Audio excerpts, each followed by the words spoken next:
Bonjour tout le monde. Bonjour la grande famille logistique. Bonsoir, Cécile, comment allez-vous? J'espère que vous portez bien. Super. Eh bien, de ma Alors, part, je me suis permis de préparer une vidéo très importante, très enrichissante, relative au dédouanement à la République démocratique du Congo.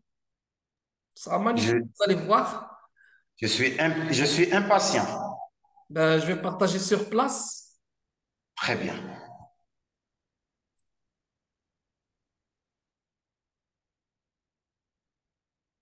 Voilà, je suis en train de préparer mon document.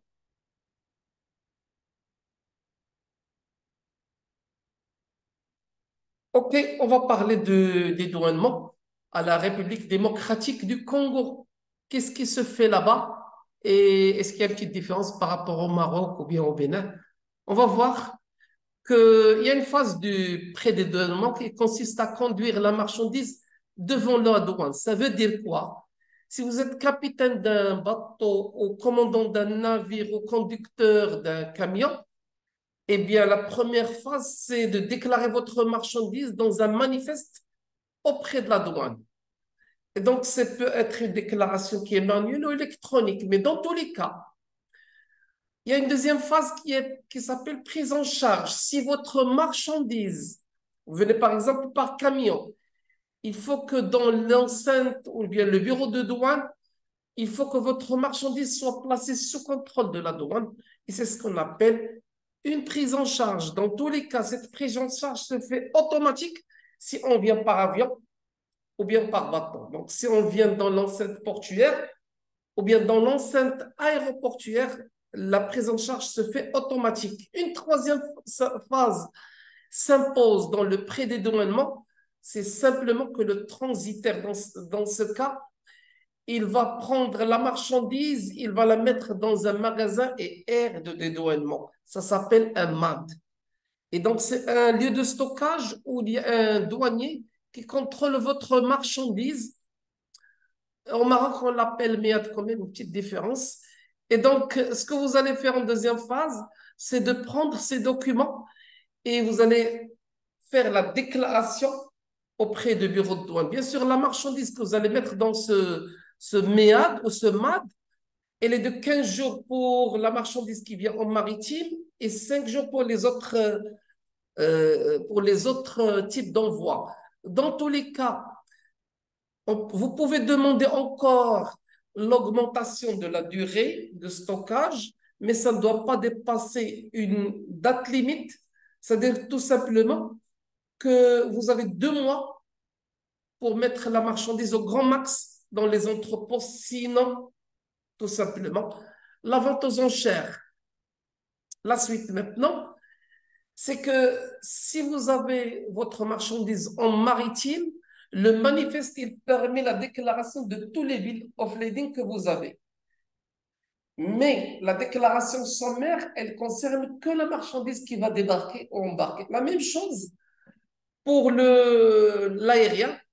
On a le manifeste qui va regrouper l'ensemble des LTA.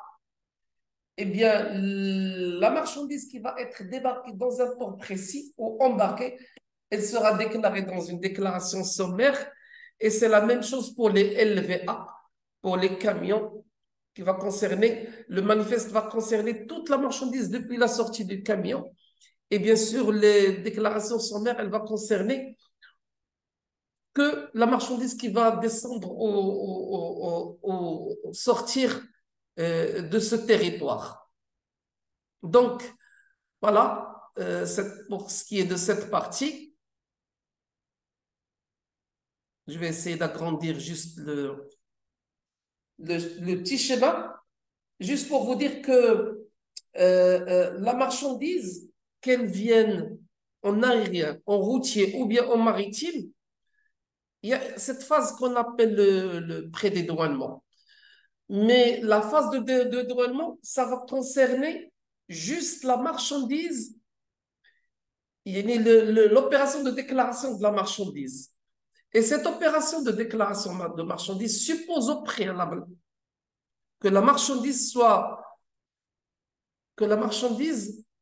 soit déclaré par son chargeur propriétaire de la marchandise dans un système, dans un guichet unique d'import-export. Et ce guichet unique va vous permettre d'éviter le déplacement auprès des différents guichets uniques d'import-export et auprès des différentes administrations ou organismes qui vont autoriser l'entrée ou la sortie de votre marchandise du port ou bien de l'aéroport. Eh bien, cette autorisation sera sous format électronique. Ça va vous empêcher vous éviter tous les frais de déplacement et le temps que vous allez consacrer pour avoir les documents. Bien, ce guichet unique d'import-export, il existe au Maroc, on l'appelle chez le Portnet. Il existe dans les autres pays, c'est obligatoire, il facilite la certification et la recherche de documents auprès des différents organismes qui se trouvent dans ce territoire national. Bien sûr, il y a un transitaire qui fait la déclaration. Il va prendre les informations de ce guichet unique. Il va même prendre les documents au format papier. Il va les scanner. Il va copier les documents électroniques. Il va tout enregistrer sur une déclaration qui s'appelle le DAU, la déclaration administrative unique. Et donc, il va faire une déclaration, il va scanner les documents, il va les envoyer à l'administration douanière dans son guichet unique de dédouanement Sidonia World. Au Maroc, nous avons le guichet unique qui s'appelle DADR, BADR. Et la déclaration au Maroc, on l'appelle la DUM, déclaration unique de la marchandise. Dans tous les cas, ça comporte toutes les informations sur la marchandise et tout ce qui est dans les documents, c'est enregistré dans cette DUM et même l'usage de la marchandise. Est-ce qu'on va la consommer? Est-ce qu'on va la transformer? Est-ce qu'on va la stocker? Donc, on va déclarer les régimes, de la marchandise. Eh bien, quand est-ce qu'il va faire ça? Ben, tout simplement, les jours ouvrables et les heures, durant les heures de travail de la douane, bien sûr. Eh bien, qui dit jours ouvrables, c'est-à-dire on va éviter les jours fériés, les congés. Et bien sûr, qui va faire ça, c'est ou bien le transitaire ou bien le propriétaire de la marchandise. Ça dépend de beaucoup de critères. Eh bien, vous allez déclarer dans cette DAU l'ensemble des informations. Et ce qui nous intéresse, nous, c'est surtout la valeur en douane. Il y a bien sûr la marchandise qui a un code. Le régime, il a un code. On ne va pas parler de ça aujourd'hui. Mais ce qui nous intéresse maintenant, c'est la valeur en douane. Et cette valeur, elle se calcule selon différentes manières. D'abord, une valeur transactionnelle qui est basée sur la valeur CIF de la marchandise ou ce que nos frères appellent CAF. Donc, je préfère CIF, Cost Insurance and Freight. En français, on appelle ça coût, assurance et fret. Ça veut dire que ce n'est pas seulement le prix de la marchandise, mais tous les frais que tu as engagés jusqu'à l'arrivée de la marchandise au port. Si vous avez les documents qui justifient ça et si la douane vraiment elle accepte ce que vous avez déclaré, eh bien, c'est OK, on multiplie par les taux convenables de droits de douane et vous avez calculé les droits de douane. Sinon, pour la liquidation de droits de douane, vous pouvez recourir à plusieurs autres méthodes, notamment la marchandise identique ou bien similaire ou bien les autres méthodes de calcul que vous avez ici. Dans tous les cas, après ça, vous avez ce qu'on appelle les circuits économiques. Et dans le premier circuit, vous avez le circuit vert. Ça veut dire qu'il n'y a pas de risque. Et le système vous dit vous pouvez passer et faire la liquidation des droits de douane. Sinon, si c'est bleu, il y a un petit risque. Dans tous les cas, le contrôle sera différé. Et si c'est jaune, il y aura un contrôle documentaire et qui se fera immédiatement. Si c'est rouge, manifestement, c'est un contrôle physique.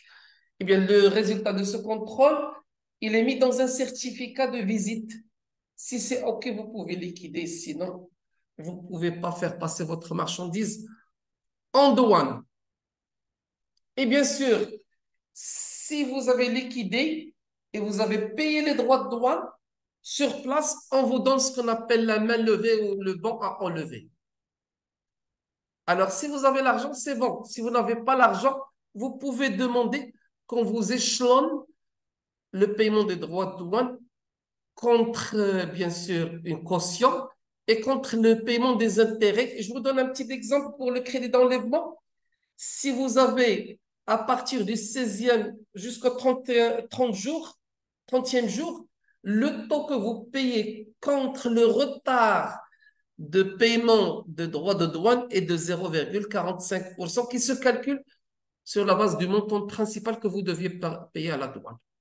Voilà pour ce qui est du dédouanement en RDC. Sachez une chose très importante, c'est que les choses se ressemblent énormément à ce qui se fait partout un petit peu le monde. En RDC, ils ont presque la même chose ici au Maroc. La différence, c'est juste quelques appellations, quelques techniques. Nous, parfois, on paye directement la douane. En RDC, ils vont payer dans une banque. Donc, parfois, certaines appellations, comme l'appellation du DAE, comme l'appellation du système douanier, comme l'appellation de l'organisme.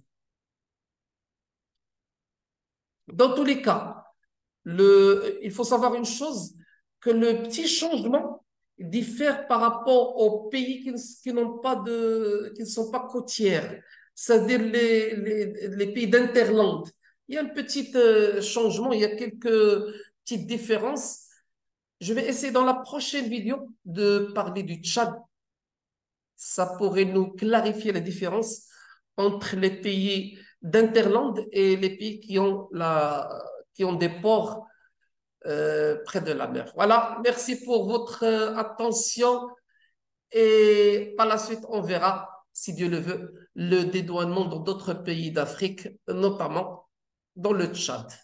Merci à vous tous. Merci infiniment, Cécile. Ça fait Merci à grand vous, plaisir. merci à toute personne qui a pu nous suivre dans cette vidéo. Merci, merci. Merci infiniment. J'ai hâte de suivre la suite. Inch'Allah, on va faire de notre mieux pour bien préparer les documents. Inch'Allah. Voilà. Merci pour votre attention. Merci bien.